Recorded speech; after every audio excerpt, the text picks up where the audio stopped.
Assalamualaikum warahmatullahi wabarakatuh. Saya Ardi Lukman Wibowo, CGP Angkatan 6 dari Kabupaten Pindrang. Salam bahagia. Anak-anak hidup dan tumbuh sesuai kodratnya. Pendidik hanya dapat merawat dan menuntun tumbuhnya kodrat itu. Ki Hajar Dewantara. Nah, dalam video kali ini saya akan mencoba memaparkan demonstrasi kontekstual pemikiran filosofi Ki Hajar Dewantara tentang pendidikan. Tapi tunggu dulu. Sebelum saya lanjut, ada seseorang akan menjelaskan sedikit tentang biografi Ki Hajar Dewantara. Siapa dia? Kita sambut anak peserta didik kita, Nurul Ismi dan Anissa. Oke, di sini peserta didik akan menjelaskan sedikit tentang biografi Ki Hajar Dewantara. Nah, siapa yang ingin duluan memaparkan biografi Ki Hajar Dewantara?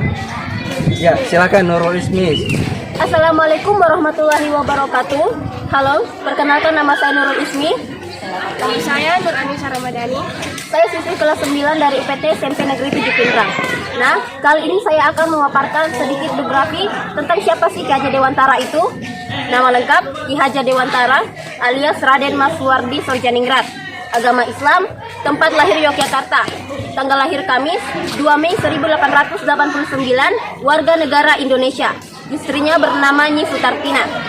Biografi Raden Mas Suwardi Sorjaningrat atau yang lebih dikenal dengan Ki Hajar Dewantara adalah pendiri perguruan Taman Siswa, suatu lembaga pendidikan yang memberikan kesempatan bagi para pribumi jelata untuk bisa memperoleh hak pendidikan seperti halnya para priai maupun orang-orang Belanda. Ki Hajar Dewantara lahir di Yogyakarta pada tanggal 2 Mei 1889 dengan nama Raden Mas Suwardi Sorjaningrat. Ki Hajar Dewantara dibesarkan di lingkungan keluarga keraton Yogyakarta. Saat genap berusia 40 tahun menurut hitungan tahun Caka. Raden Mas Suwardi Sorjaningrat berganti nama menjadi Ki Hajar Dewantara. Semenjak saat itu, Ki Hajar Dewantara tidak lagi menggunakan gelar kebangsawanannya di depan namanya. Hal ini dimaksudkan supaya Ki Hajar Dewantara dapat bebas dekat dengan rakyat, baik secara fisik maupun hatinya. Ki Hajar Dewantara menamatkan sekolah dasar di ALS, Sekolah Dasar Belanda, dan kemudian melanjutkan sekolahnya ke Stovia, Sekolah Dokter Bumi Putra. Tapi lantaran sakit, sekolahnya tersebut tidak bisa diselesaikan. Ki Hajar Dewantara kemudian bekerja sebagai wartawan di beberapa surat kabar, antara lain Setio Tomo, Niden Java, The Express, Utusan Hindia, Kaum Muda, Jajar Timur, dan Pusara. Pada masanya, Ki Hajar Dewantara dikenal penulis handal.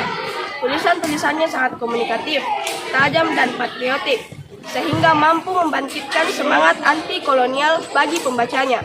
Nah, itulah tadi penjelasan singkat tentang Ki Hajar Dewantara. Terima kasih dan Assalamualaikum warahmatullahi wabarakatuh. Waalaikumsalam warahmatullahi wabarakatuh. Ya, tinggal dulu sejenak, nak.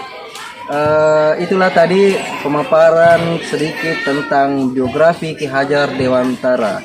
Nah, sebelum peserta didik kita meninggalkan tempat, ada baiknya saya ingin menanyakan satu persatu tentang asal di mana peserta didik ini tinggal. Ya, dimulai dari Nurul Ismi. Nurul Ismi kelas berapa? Kelas 9. Kelas 9. Kalau Anissa? Kelas 9. Oh, kelas 9 juga. Tinggalnya di mana, nak? Di Medimeng. Di Madineng. Kalau Anissa? Di Madineng.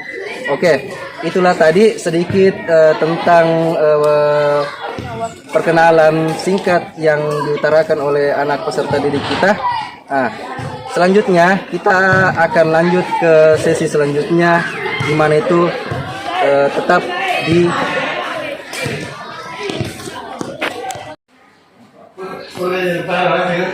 ya, itulah tadi sedikit pemaparan tentang biografi yang disampaikan oleh anak didik kita. Nah, baik, berbicara tentang Ki Hajar Dewantara, seperti yang kita ketahui bersama, Bapak Pendidikan Nasional dengan nama asli Raden Suwardi Sorjaningrat atau biasa kita kenal dengan sebutan Ki Hajar Dewantara memiliki banyak ide dan gagasan yang mulia untuk kemajuan pendidikan di Indonesia. Dengan trilogi pendidikannya yang selalu kita ingat sampai saat ini, yaitu Ing Ngarso Sung Tulodo, Ing Madya Mangunkarso, Tuthuri Handayani. Ketika di depan memberikan teladan, ketika berada di tengah memberikan semangat, ketika di belakang memberikan dorongan. Merdeka Belajar merupakan sebuah gagasan yang membebaskan para guru dan siswa dalam menentukan sistem pembelajarannya. Tidak ada rasa merdeka belajar pada peserta didik jika gurunya sendiri tidak mengaplikasikannya sebagai pembelajaran yang merdeka. Karena tujuan dari Merdeka Belajar itu sendiri adalah menciptakan pendidikan yang menyenangkan di siswanya dan guru. Ki Hajar Dewantara juga menjelaskan bahwa tujuan pendidikannya itu menuntun segala kodrat yang ada pada anak-anak agar mereka dapat mencapai keselamatan dan kebahagiaan yang setinggi-tingginya, baik sebagai manusia maupun sebagai anggota masyarakat. Oleh sebab itu, pendidik itu hanya dapat menuntun tumbuh dan hidupnya kekuatan kodrat yang ada pada anak-anak agar dapat memperbaiki lakunya. Bukan dasarnya hidup dan tumbuhnya kekuatan kodrat anak. Dalam menuntut laku dan pertumbuhan kodrat anak, Ki Hajar Dewantara mengibaratkan peran pendidik seperti seorang petani dan tukang kebun. Anak-anak itu seperti biji tumbuhan yang disemai dan ditanam oleh pak tani atau pak tukang kebun di lahan yang telah disediakan. Anak-anak itu dibagikan bulir-bulir jagung yang ditanam. Bila biji jagung ditempatkan di tanah yang subur dengan mendapatkan sinar matahari dan pengairan yang baik, meskipun biji jagung adalah biji jagung yang kurang baik atau kurang berkualitas, dapat tumbuh dengan baik karena perhatian dan perawatan dari petani. Demikian sebaliknya, meskipun biji jagung itu disemai dengan bibit berkualitas baik, namun tumbuh di lahan yang gersang dan tidak mendapatkan pengairan dan cahaya matahari serta tangan dingin petani, maka biji jagung itu mungkin tumbuh namun tidak akan optimal. Dalam proses menuntun, anak diberi kebebasan, namun pendidik sebagai pamong dalam memberi tuntunan dan arahan agar anak tidak kehilangan arah dan membahayakan dirinya. Seorang pamong dapat memberikan tuntunan agar dapat menemukan kemerdekaannya dalam belajar.